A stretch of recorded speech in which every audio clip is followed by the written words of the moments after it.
Halo teman-teman, balik lagi bersama aku di channel Arjuna Gosong. Kali ini kita akan belajar bagaimana cara membuat zat perangsang tumbuh organik dari pucuk daun. Teman-teman, kalau punya pohon, tentunya teman-teman pengen pohon itu cepat tumbuh besar, subur, daunnya banyak, menghasilkan buah. Seperti itu kan. Nah, beda perawatan, tentu beda juga yang harus kita lakukan. Hasilnya pun juga beda. Nah, kalau ada istilah organik, ini biasanya kita bikinnya itu secara gratis. Ya, sebenarnya belum tentu gratis juga. Karena kan kita butuh tenaga, mungkin butuh listrik, mungkin butuh alat-alat dan sebagainya. Tapi tentunya jauh lebih murah daripada kita harus beli produk jadi. Kalau kita beli produk jadi kan artinya kita ini ya, membayar jasanya. Sedangkan kalau seperti ini kita harus belajar dulu. Tapi ya kalau udah paham ya biasa aja gitu. Nah, sekarang tak kasih ini ya. Kita bermain logika sederhana, teman-teman. Kalau ada batang tanaman kayak gini, batang tanaman. Di sini ada daun, ya.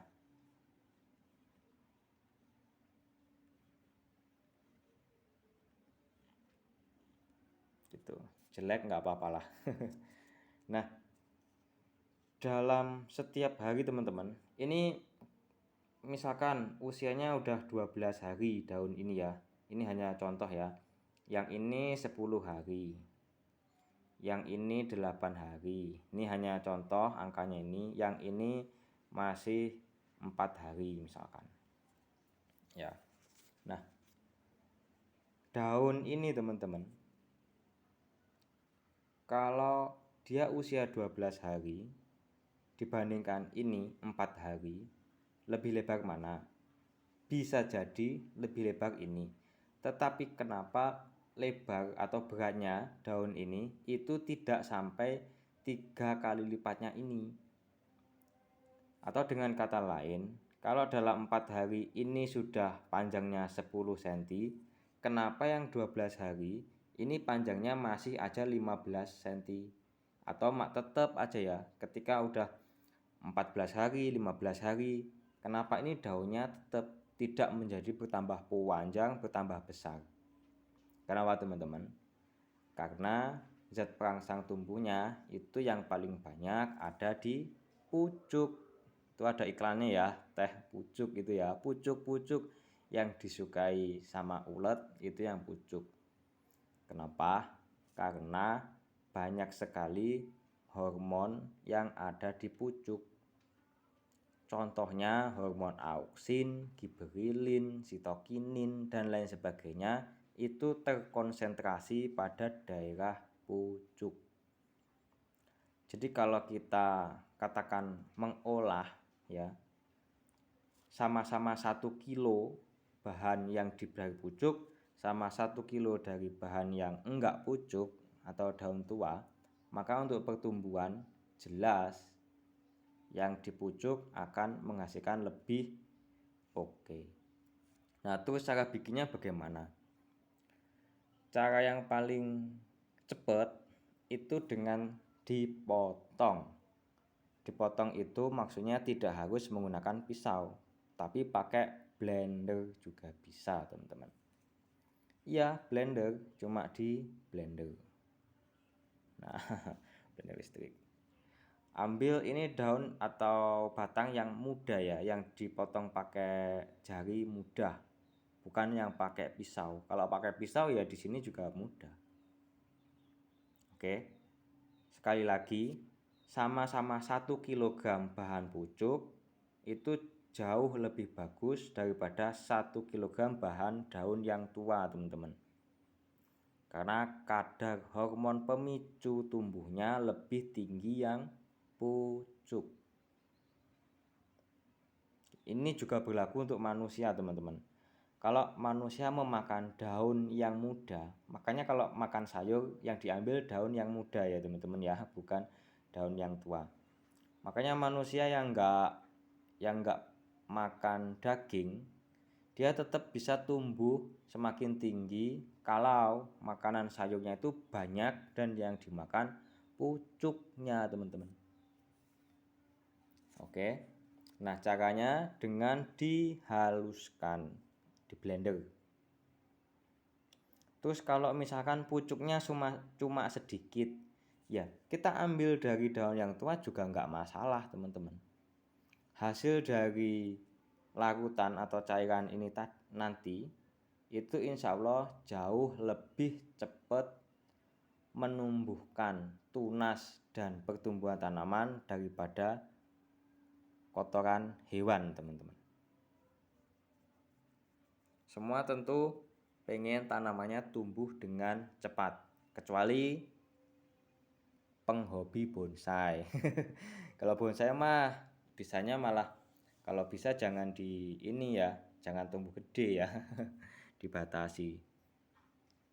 Tinggal di blender, teman-teman, tinggal di fermentasi tanpa menggunakan bakteri lain-lain, jadi hanya pucuk daun ya sama air difermentasi. Itu artinya dibiarkan dalam kondisi anaerob tanpa oksigen. Ini yang perlu digarisbawahi ya, tanpa oksigen. Oke. Karena kalau sering terpapar oksigen, nanti akan terjadi reaksi kimia yang merubah susunan unsur senyawanya itu bisa berubah lagi, teman-teman, kalau dengan oksigen. Bisa ya teman-teman ya, dimengerti ya, gampang ya. Terus aplikasinya bagaimana? Aplikasi pupuk yang paling bagus untuk tanaman itu dengan cara dikocorkan, teman-teman. Jadi kalau misalkan teman-teman itu lapar, bagusan mana? Antara makanan itu makan lewat mulut atau dioles-oleskan di perut.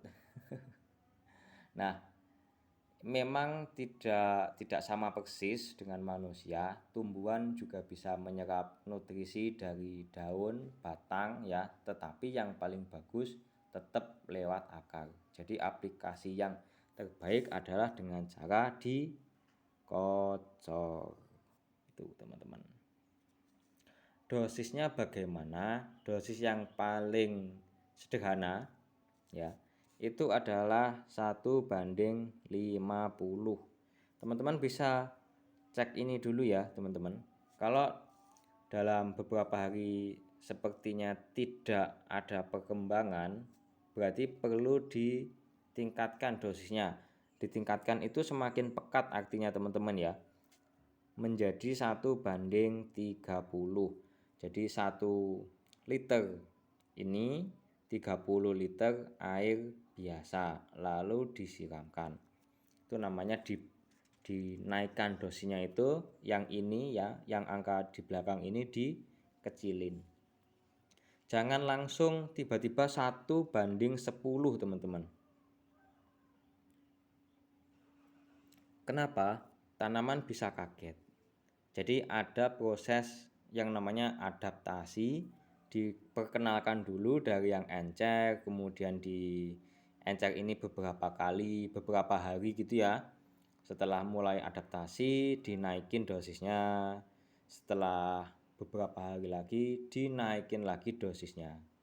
Kayak gitu ya, ngasih makanan atau ngasih obat atau ngasih zat perangsang tumbuh untuk tanaman itu dosisnya dari yang lemah dulu terus dikuatin. Jangan langsung dikuatin aja, nanti kaget. Apalagi teman-teman ya, konsepnya sederhana banget.